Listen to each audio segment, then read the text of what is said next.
Bismillah ar-Rahman ar-Rahim. Au nom d'Allah, le tout miséricordieux, le très miséricordieux. Les vertus suprêmes du Tawhid, l'unicité d'Allah. Louange à Allah qui a parachevé les religions par la religion du Tawhid et révélé le Coran et la Sunna pour annuler les fausses pratiques. Et que la prière et le salut d'Allah soient sur l'ultime messager, Muhammad ibn Abdillah, sallallahu alayhi wa sallam, ainsi que sur ses chastes femmes, sa noble famille et ses honorables compagnons. Dans cette émission, je vais essayer de projeter la lumière sur le plus important message qu'Allah a révélé à tous les humains, ainsi que ceux qui l'opposent. Pour ce faire, je vais me référer alternativement au texte du noble Coran et de la Sunna authentique, car ces deux sources sont véritablement et scientifiquement les seules références divines qui demeurent pures et originales, non modifiées ni interpolées par les faussaires. En effet, Allah pureté à lui informe de par de multiples sourates du Saint-Coran de la mission capitale des prophètes qui est de légiférer les pratiques religieuses dans la seule voie du Tawhid. L'essence du Tawhid est de vouer une intention pure et sincère à Allah, très haut soit-il. En d'autres termes, c'est le fait que lorsque le serviteur accomplit un acte d'adoration, il doit le détacher de toute visée susceptible de le détourner du principe de l'unicité d'Allah, à savoir croire que seul Allah est en droit d'être adoré. Croire que seul Allah est en droit d'être adoré. Cela concerne foncièrement toute adoration que l'homme produit, dont la croyance, la parole, l'œuvre et le comportement. Ainsi, retrouvons-nous l'exacte définition du premier segment de l'attestation de l'islam, La ilaha illallah, qui est « Nul n'est en droit d'être adoré à part Allah. Nul n'est en droit d'être adoré à part Allah. » Allah très haut soit-il décrète ce commandement dans nombre de versets tels que sa parole. Il ne leur a été commandé cependant que d'adorer Allah, lui vouant un culte exclusif, d'accomplir la salat et d'acquitter la zakat, et voilà la religion de droiture. Assignons ainsi, grâce à cette exclusivité dans l'adoration, l'attribut de droiture à la religion qui est l'ensemble des enseignements et pratiques auxquels nous sommes tenus à nous soumettre. Sachons, par implication, que toute action déviée de cette norme d'exclusivité, le tawhid en question, est statuée comme dépourvue de droiture. D'où proviennent d'ailleurs les différents agissements hérétiques et innovés qui débouchent parfois sur l'association. Pour confirmer ce devoir d'éviter l'association, donc de réaliser le tawhid, Allah pureté à lui dit « En vérité, ma salat, mes actes de dévotion, ma vie et ma mort appartiennent à Allah, Seigneur des mondes, à lui nul associé, et voilà ce qu'il m'a été ordonné, et je suis le premier des musulmans. » De ce fait, comprenons-nous que tout culte exercé par le serviteur durant sa vie ne doit absolument être consacré à un autre qu'Allah.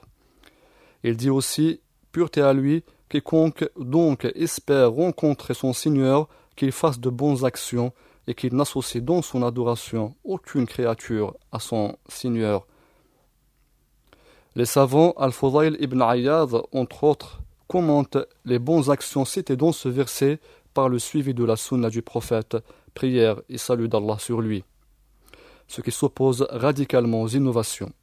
Le messager d'Allah sallallahu alayhi wa sallam dit « Certes, Allah n'accepte des œuvres que celles qui lui sont vouées exclusivement. Certes, Allah n'accepte des œuvres que celles qui lui sont vouées exclusivement. » Par ailleurs, pour démontrer le grand danger que recouvre le shirk, qui est d'annuler les actions et de les rendre inacceptables, Allah, gloire à lui, nous en informe dans un hadith divin. Il dit « Je suis celui qui se passe de toute association. Quiconque accomplit une association dont il m'associe à quelqu'un d'autre, je le délaisse, lui et son association. » Dans le Coran aussi, Allah statue la même sanction.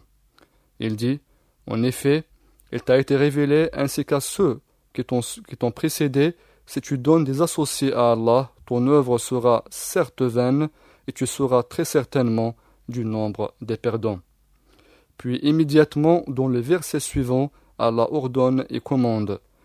Tout au contraire, adore Allah seul et sois du nombre des reconnaissants.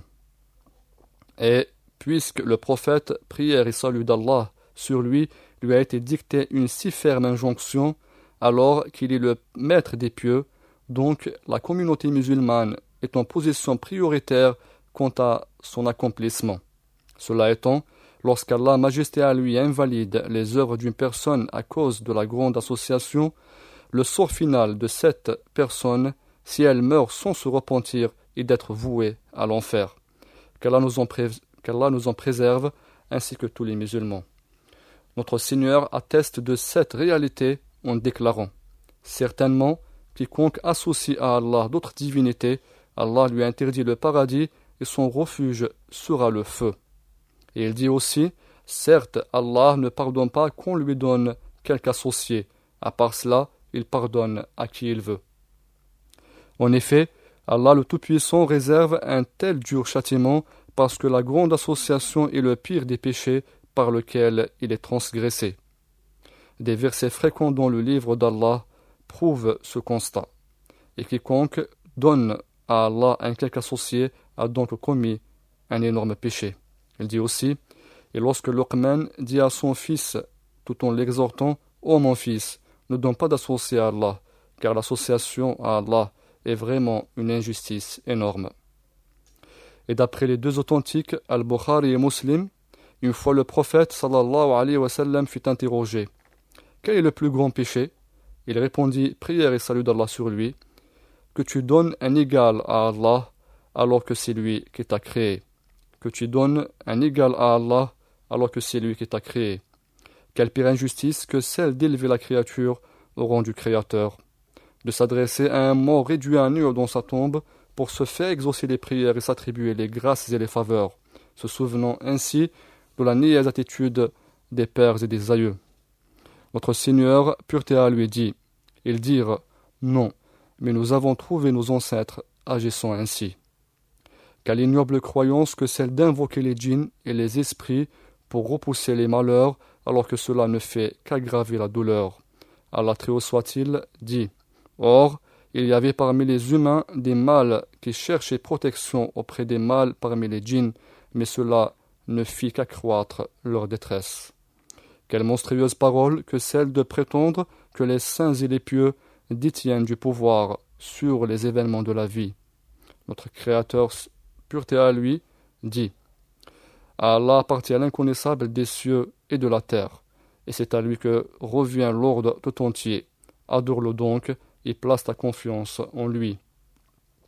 Enfin, existe-t-il une pratique plus nuisible à soi et à autrui que celle de recourir à la sorcellerie, sachant qu'en plus de son appartenance au grand shirk, elle est aussi considérée parmi les 7 péchés majeurs. Voire, le prophète sallallahu alayhi wa sallam l'a classé en 2e position, comme nous le prouve le hadith rapporté par Abu Huraira.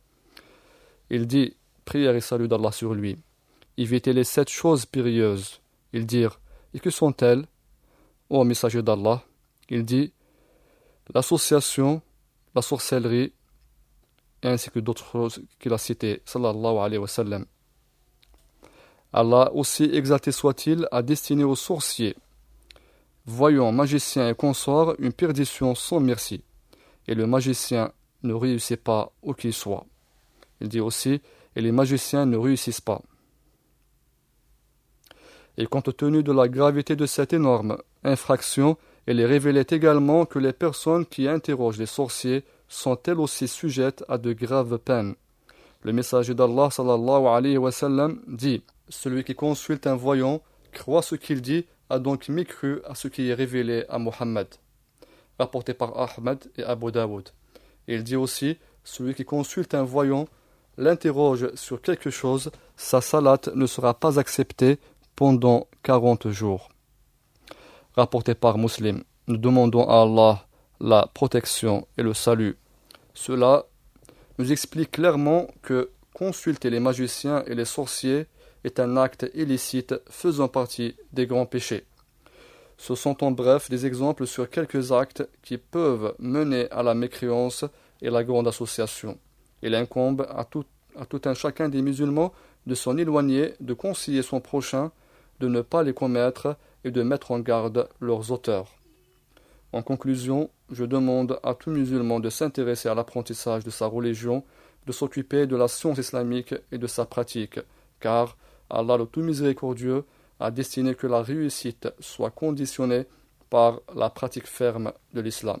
Cette pratique ne s'acquiert efficacement qu'en suivant le chemin de la science religieuse tel que tracé par nos pieux prédécesseurs, as-salaf as-salih.